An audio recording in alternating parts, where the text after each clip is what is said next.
My name is Celia Marlowe, 28 years old. I was rinsing out a coffee mug when my phone buzzed on the counter, a single notification that cracked like a whip in the quiet of the apartment. I quit. You'll pay my share of rent. That was it. No greeting, no explanation, no apology. Just one line that read like he was resigning from a job instead of walking away from his sister and our home. For a moment, I actually laughed. A sharp, disbelieving sound that echoed against the kitchen tiles. This had to be a joke. My brother Alex loved theatrics, and this felt like one of his passive-aggressive stunts. I typed back without thinking. Dream on. The two words glowed defiantly on the screen, but my chest was tight, uneasy. A minute later, another message landed, this time from Dad. The text was all caps, no punctuation, just rage poured into my phone. You aren't family until you fund his $100,000 loan. I froze. My hand shook so hard I nearly dropped the mug. What loan? My mind scrambled through fragments of conversations. Alex rambling about some app that could digitize your closet, matching socks with outfits. I thought he was joking. He always joked. But apparently he hadn't just wasted time. He'd wasted someone's money. A lot of it. And now I was supposed to clean up the mess. I walked down the hallway, each step heavy, the silence too loud. His door was wide open. Inside, nothing. The mattress gone. The desk gone. The closet stripped bare. No hangers, no socks, no smell of his cologne lingering on the air. He hadn't just left. He had moved out with surgical precision while I was at work. The emptiness of the room pressed on me, and for the first time I believed the text. He was gone, and he expected me to shoulder the fallout. I sank onto the edge of my bed, phone still in my hand, staring at Dad's message. You aren't family. The words cut deeper than I wanted to admit. Family wasn't supposed to be a conditional contract. Family wasn't supposed to hinge on money. But in my family, apparently, it did. I didn't argue. I didn't reply. I'd played that game too many times. Defend yourself, explain yourself, try to reason with people who didn't want reason. This time, I was done playing. Instead, I opened my banking app. First, the joint credit card Dad convinced me to co-sign, frozen. Next, the backup debit card Mom sometimes used. In emergencies. Locked. I scrolled through autopays, linked accounts, shared subscriptions. Canceled, canceled, canceled. I even called the electric company and removed Alex from the account. If they wanted darkness, they could live with it.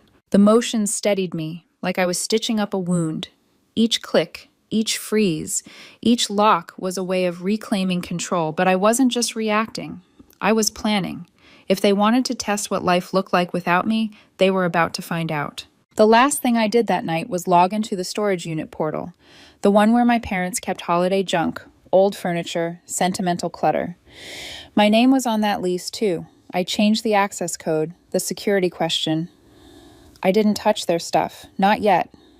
But I wanted them to notice, not immediately, slowly, like cracks spreading through glass until the whole thing shattered. I set my phone on silent and lay in bed staring at the ceiling. My chest rose and fell with the rhythm of someone who wasn't crying but wasn't calm either. I told myself I was ready. Tomorrow they'd come at me with everything. Anger, guilt, pleading, and I would face it without flinching. The thought was both terrifying and liberating. At some point, exhaustion dragged me under. I didn't hear the first calls. I didn't hear the second wave. But when I woke, the storm was waiting. 58 missed calls, 10 voicemails. The phone trembled in my hand as though it still carried their voices. I didn't open them, not yet. Not because I didn't care, but because I cared too much. I knew what those messages would sound like. Alex alternating between rage and victimhood, Dad barking ultimatums, Mom sighing her way through disappointment. My stomach clenched, just imagining it. Instead, I called Uncle Rob, Mom's brother, the only one who had never asked me for a dime, never guilt-tripped me, never treated me like I owed him for simply existing. When he picked up, his voice was low, steady. Celia, I've been waiting for this call. I told him everything. The rent, the loan, the blackout. My words spilled fast, jagged. For a long moment, he was silent. Then he asked, gently, Do you want to know what they really say about you when you're not around? My breath caught. A part of me wanted to say no. But another part, the part that had been bleeding for years without a wound in sight, whispered yes. They don't think you'll ever cut them off, he said quietly. They think you need them too much. They laugh about it sometimes. At your cousin's wedding, I heard your mom tell Carla that you only think you're better because you pay your own bills. She said if you ever stop helping, you'll learn real fast who your family really is. The words settled heavy, like wet stones in my chest. He went on softer now, as if trying to cushion the blow. Your dad's told me more than once that you owe them for your difficult teenage years, that therapy at 16 was something they endured, not something they supported, that they carried you, and now you should carry them. I closed my eyes. Memories flickered, sitting in the back of Dad's car on the way to therapy, staring out the window while he gripped the steering wheel, silent but simmering. Suddenly those memories sharpened, took on a new meaning. And then, Uncle Rob added, after you got that promotion last year, they had a whole conversation in the family group chat. Not the one you're in, the other one. The one where they planned things without you. They were excited, said it meant they could lean on you more. They never expected you'd say no. The ache in my throat burned. I whispered, there's another group chat? Yes, been going for months. I saw it once, by accident. I thought maybe you knew, but I guess you didn't. Silence stretched. I could hear him breathing, waiting. Finally, I said, thank you for telling me. My voice cracked, but I didn't cry. Not then, not anymore. After we hung up, I stared at my phone for a long time. The missed calls, the buzzing silence. For years, they had trained me to feel guilty for standing up for myself, to bend, to explain, to defend. But tonight, lying in the dark, I felt something new, resolve. I opened my laptop and drafted an email to our landlord. Short, professional, detached. Alex had abandoned the lease. I'd cover the next 2 months if he terminated early. He replied within the hour, fine, as long as the place was vacated by the end of the month. I booked a U-Haul. I started boxing everything that was mine. Pots, electronics, my bed. Everything else I stacked by the door, labeled with Alex's name. The act was strangely satisfying, like carving boundaries into cardboard. At the storage unit, the air was stale, fluorescent lights buzzing faintly overhead. I photographed every item. Lamps, a dusty recliner, Mom's old holiday wreaths. Then I sent an email. You have 10 days to transfer this lease. After that, not my responsibility. That night, I muted every chat, silenced every alert. My phone lay face down on the nightstand. I didn't feel angry. I didn't feel broken. I felt awake. For the first time in years, I wasn't reacting to them. I was acting for myself. Still, the storm was far from over. Morning cracked open like a dropped plate. The first thing I saw was the glow of my phone lighting the ceiling, vibrating with the momentum of an avalanche. 58 missed calls, 10 voicemails. The numbers didn't look real, as if a spam bot had figured out how to mimic my family's need. I sat up and watched the notification banner scroll through names I knew better than my own. Alex, Mom, Dad, unknown, unknown, Alex again. I didn't press play. I poured water, waited for the kettle's thin whistle to return my focus to something simple, something that wouldn't ask me to fix it. When the kettle clicked off, I finally tapped the first voicemail. Alex's voice came out too loud, like he was yelling from the other side of a locked door. Celia, what the hell is wrong with you? You froze my card? You know rent is due in 3 days? This is your fault. You always do this. Turn everything into a power move. I had a plan. You just don't get how business works. His breath hitched. Call me back. The next was from Dad, clipped and rehearsed, the way he sounded when he needed a favor, but wanted to pretend it was a moral duty. Celia, this attitude is beneath you. Your brother is under pressure. Family stands up when things get hard, not when things are easy. We'll discuss repayment schedules and accountability when this is resolved. For now, do the right thing. Mom's message floated on a sigh. Sweetheart, I don't know what happened, but you're scaring me. We're a family. We don't punish each other. Call me, please. That last word felt like a trick, a velvet rope disguising a tripwire. I set the phone down and stared at the window. The city outside was just waking. Delivery trucks, distant horns, a jogger with a blue windbreaker flashing through sunlight. Normal life looked possible from here, even easy. Mine had never been. I opened my email. The landlord had replied at 6:11 a.m., confirming early termination if the apartment was vacated clean. I answered with a firm yes and offered to send photos when I finished packing. His thumbs up emoji arrived within minutes, obnoxiously cheerful for such a clean severing. Then I returned to logistics. Electric company, confirmed. Alex removed. Internet service, switched to my new place effective end of month. Streaming accounts, passwords changed, email updated, device list wiped, autopay purge complete. My chest loosened with each completed task, a tightness I hadn't known I carried, slowly dissolving like frost in sun. By late morning, my phone began ringing from a blocked number. I ignored the first attempt, then the second, picked up on the third by accident because I thought it might be work. Celia, Dad said, voice softened, the performance shifting acts. I overreacted last night. That was not fair. I'm stressed. We're all stressed. He let that sit, fishing for sympathy. You know your brother had a rough time in school.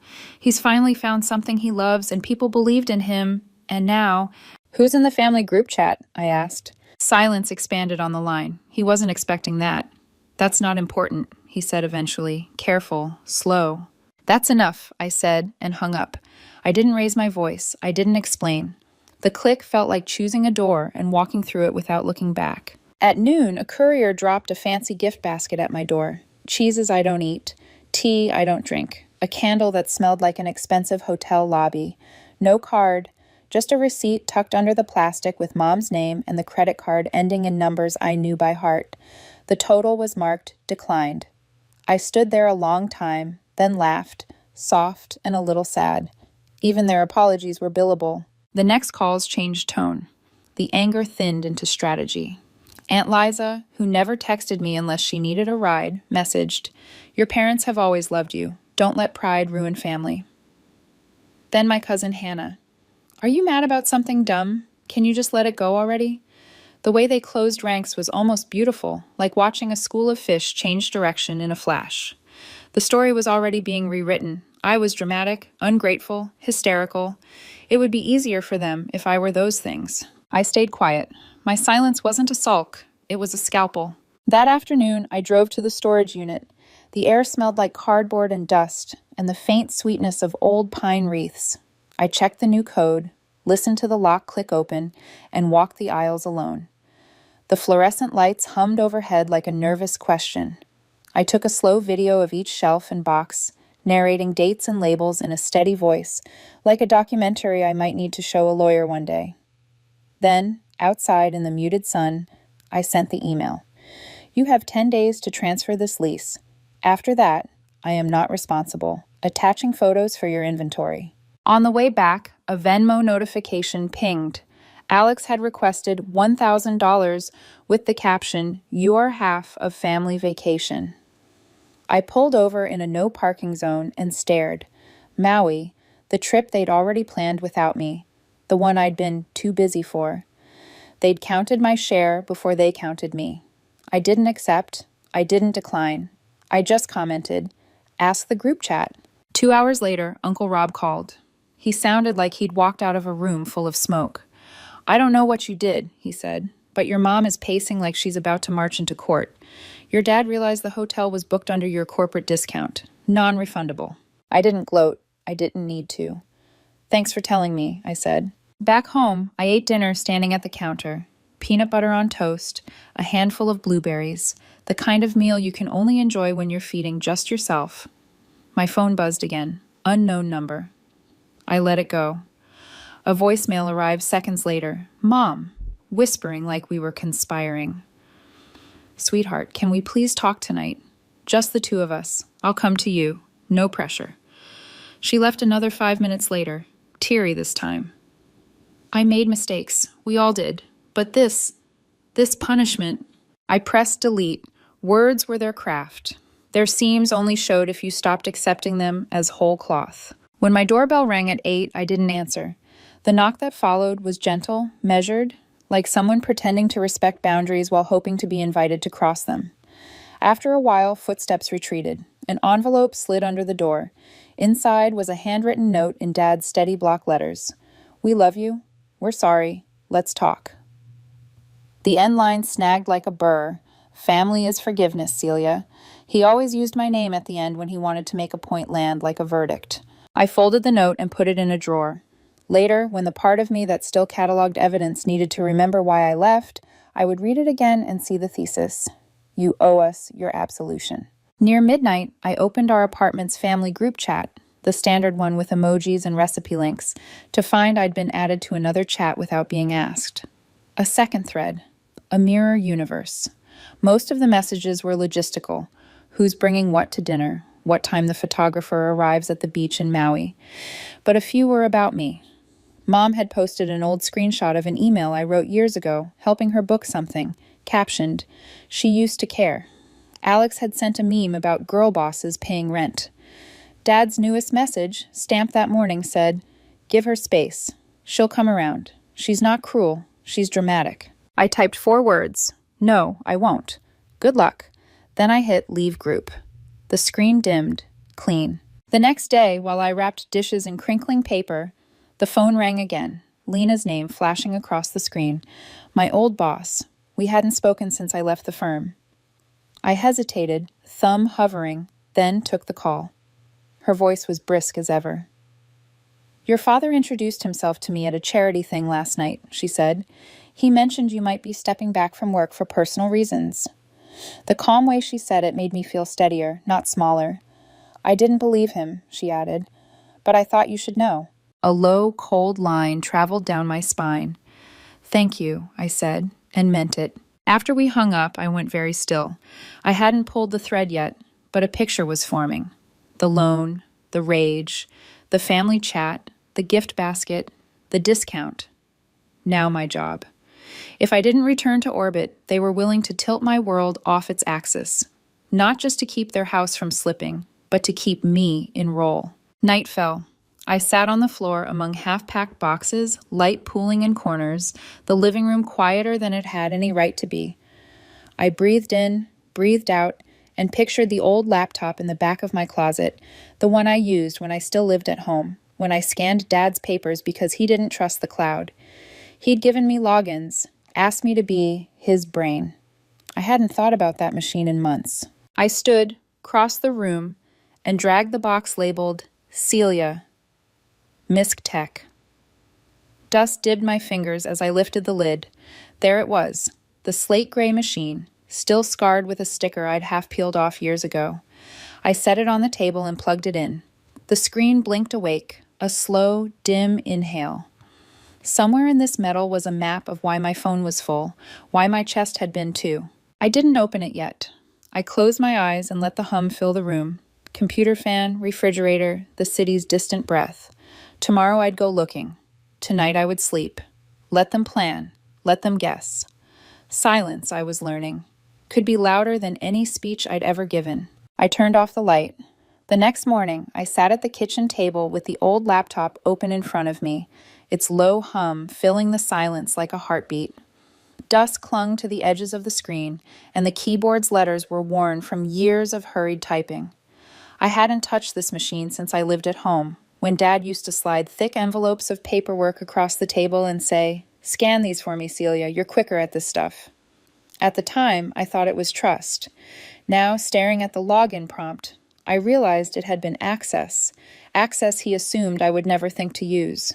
The password came back to me embarrassingly fast, a relic from his baseball team days. The desktop blinked to life, and there it was, a folder named Taxes and Ursule. He always misspelled usual. My pulse ticked in my ears as I double-clicked. The screen filled with PDF icons, contracts, letters, scanned agreements. I scrolled until one name froze me. Loan Agreement Alex. I clicked. The document opened, black text on white, clinical and final. $100,000. Signed by Alex. Co-signed by Dad. No mention of me anywhere. Relief surged through me, but it was bitter, twisted, because the collateral wasn't just numbers. Their house, one of the cars. They had gambled their roof, their stability, on Alex's sock-matching fantasy. And when the payment slipped, I was supposed to be the silent insurance policy. I leaned back, air rushing out of me like I'd been punched. This wasn't about family, it was about survival. Theirs, not mine. Another file caught my eye, buried in a subfolder titled Bank 2025. A letter dated 3 weeks ago. Formal, cold, final warning. One more missed payment and foreclosure proceedings would begin. I gripped the edge of the table, my knuckles whitening. This was the real reason for Dad's rage text, the reason for the sudden urgency. They weren't just disappointed in me. They were desperate. But what clenched my stomach wasn't the letter. It was the draft email sitting in the same folder, addressed to a private investor, written or dictated in Alex's voice, a pitch for the app, inflated with promises. The last line made me swallow hard. We are expecting another round of funding from a family source. A family source. Me. Without asking, without warning, they had promised me like collateral, as if I were a line of credit waiting to be cashed. I sat there in the dim light, laptop humming, and felt something crack inside. Not just anger, not just betrayal. It was the sharp, clean break of realization. They never saw me as independent. I was a lifeline, an ATM with a pulse, a safety net they assumed would never tear. My phone buzzed, startling me, an unknown number. Normally I would have ignored it, but instinct told me to pick up. Celia, it's Lena, my old boss. Her voice was brisk, precise, the way it always had been when she cut through office chaos. Sorry to call late last night. I needed you to know your father cornered me at a charity event. She paused, as if gauging how much to say. He told me you were going through something, that you might be stepping away from work soon. I closed my eyes. He said that? He framed it like concern, but his tone, smug, calculated. I didn't buy it, but I thought you should know. Thank you, I whispered. When the call ended, I sat perfectly still. My father wasn't just trying to manipulate me into covering their debts.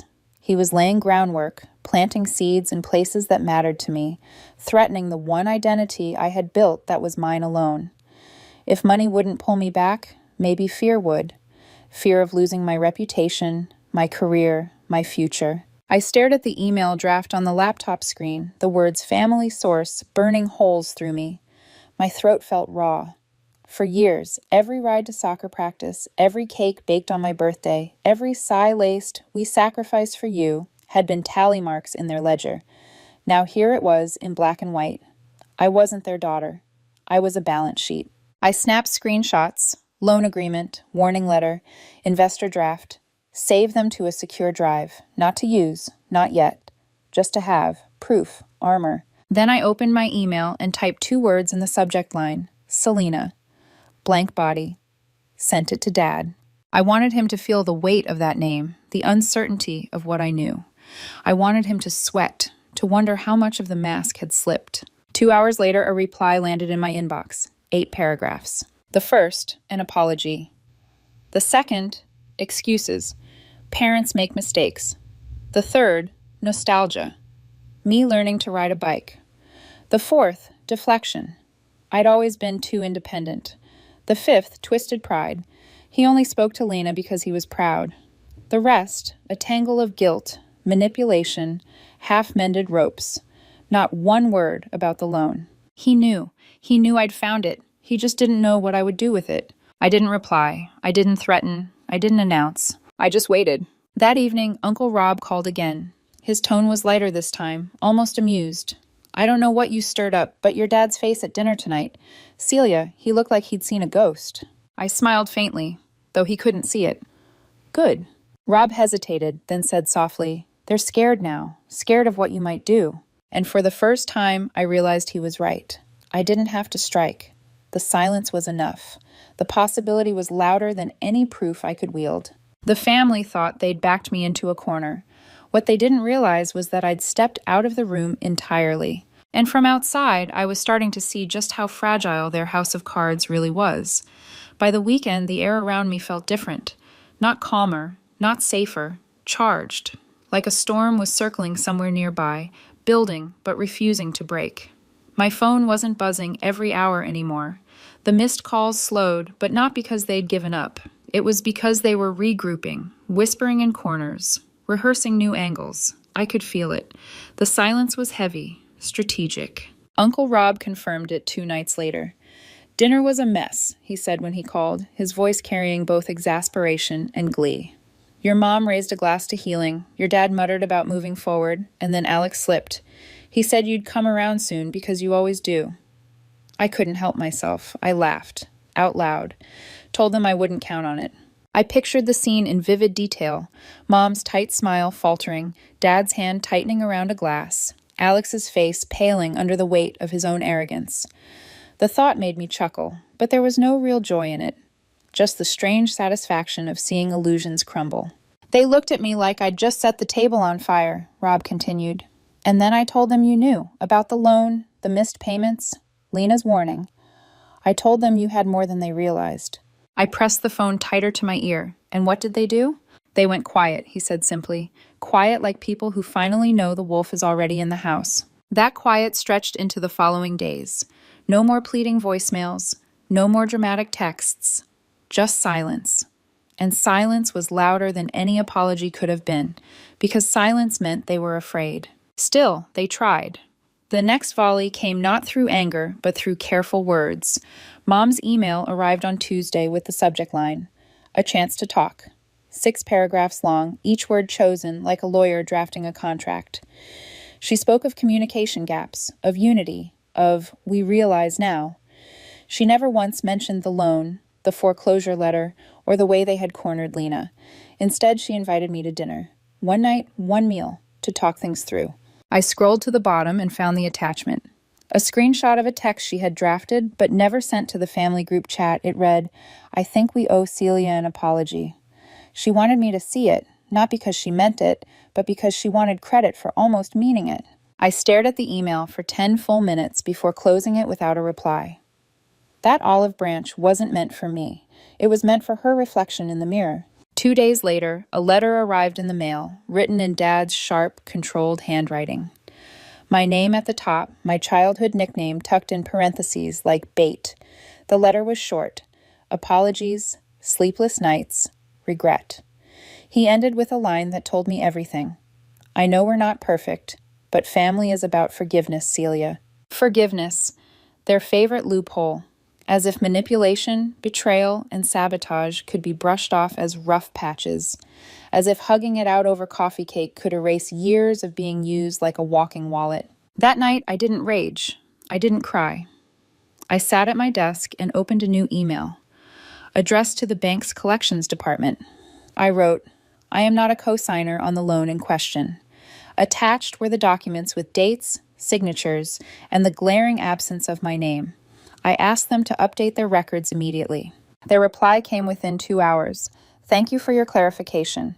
Your name has been removed from all internal references." I stared at the screen until the words blurred. Relief didn't flood me. It seeped slowly, like a leak finally patched. For the first time in months, maybe years, I felt untethered from their debts, their manipulations, their webs. I didn't call Rob. I didn't announce my freedom. I didn't wave the proof in my parents' faces. I just folded the bank's reply into my folder of screenshots and closed the laptop. Instead, I turned to the boxes stacked along the wall. One by one, I opened them. What was mine went into one pile. What I'd return went into another. The rest, old photos, gifts that came with strings, letters from birthdays where the cake was served with conditions, went into the trash. The sound of ripping paper was louder than any argument I could have had. But silence is never permanent in a family like mine. They always find a new angle, and sure enough, by Friday, my phone lit up with a message from Hannah. A voice memo this time.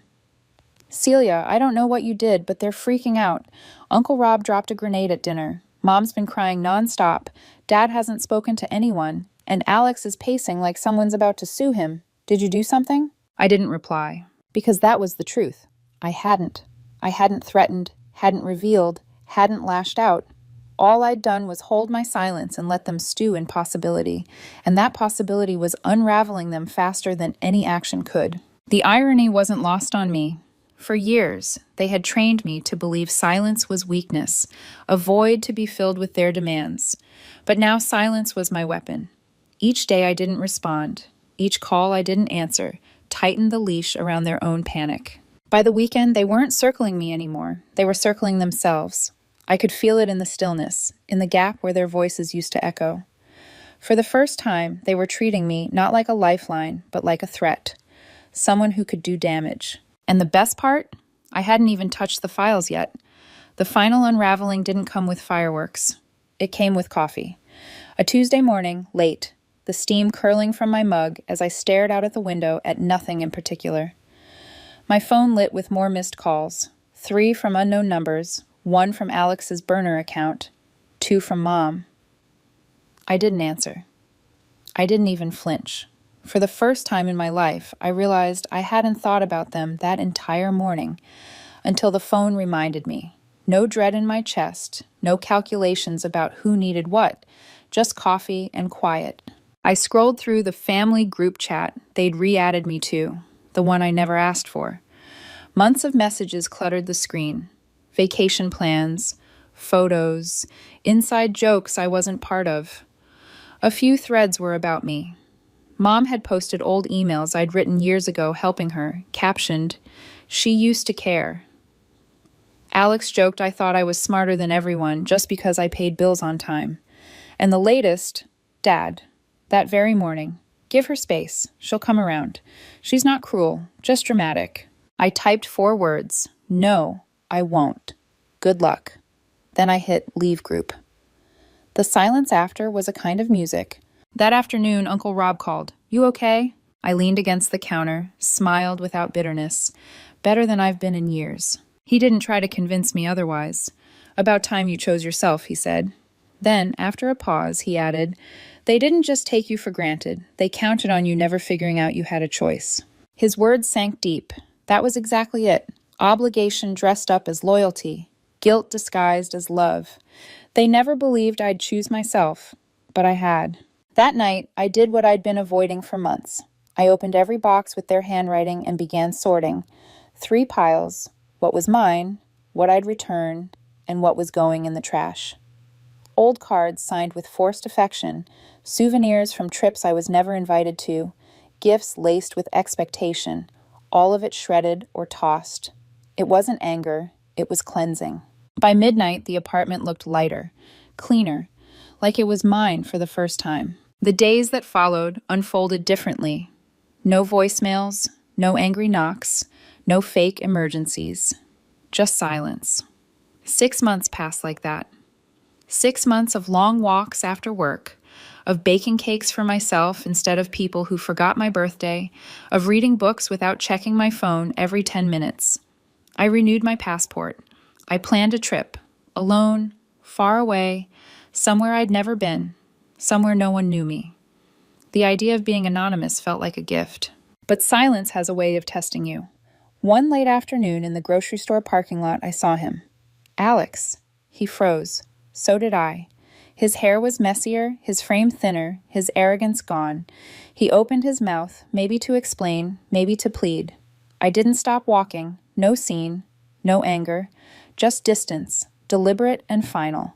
For once, he didn't follow. I never saw him again. Uncle Rob still checked in, brief and steady, never pressing, never asking for details I wouldn't give. One night he told me, "They're trying, you know, talking about where they went wrong, maybe even changing." I answered honestly, "It doesn't matter. That window's closed." The apology I needed never came when it mattered. They stepped on me when it counted. That version of me, the one who waited, hoped, carried their debts, she's gone. And it was true. I wasn't angry anymore. Just somewhere else entirely, mentally, emotionally, soon, physically. One evening, I sat on my bed scrolling through the photos on my phone. Family pictures, birthdays, holidays, old smiles that now looked staged. I deleted them all. Not to erase the past, but to stop giving space in my present to people who only ever took. My gallery felt lighter afterward. So did I. I went to bed early. No buzzing phone, no dread, just silence. And in that silence, for the first time, I didn't feel alone. I felt free. For anyone who says cutting off family is cruel, I say this. Cruelty is being raised to believe love is a transaction. Cruelty is being told your independence is a betrayal. Cruelty is being demanded for everything and offered nothing. Walking away from that isn't cruelty. It's survival. The cost of my freedom wasn't cheap. It cost me every illusion I had about what family was supposed to mean, but I'd pay it again without hesitation. Because sometimes walking away isn't about escape, it's about finally arriving where you belong.